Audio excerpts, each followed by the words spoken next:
A man named Joseph Blackwell came to Philadelphia on a business trip. He stayed with friends in the big house they owned outside the city. That night they had a good time visiting, but when Blackwell went to bed, he tossed and turned and couldn't sleep. Sometime during the night he heard a car turn into the driveway.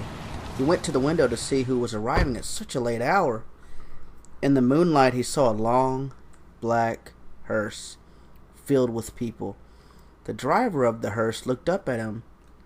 When Blackwell saw his weird, hideous face, he shuddered. The driver called to him. "There's room for one more." Then he waited for a minute or two, and he drove off. In the morning, Blackwell told his friends what had happened. "You were dreaming." They said. "I must have been," He said. "but it didn't seem like a dream."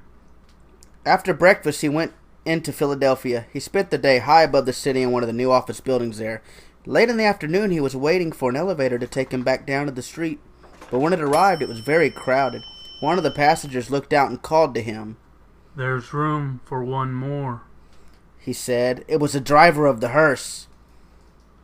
"No thanks. Said Blackwell. I'll get the next one." The doors closed and the elevator started down. There was shrieking and screaming, then the sound of a crash. The elevator had fallen to the bottom of the shaft. Everyone aboard was killed.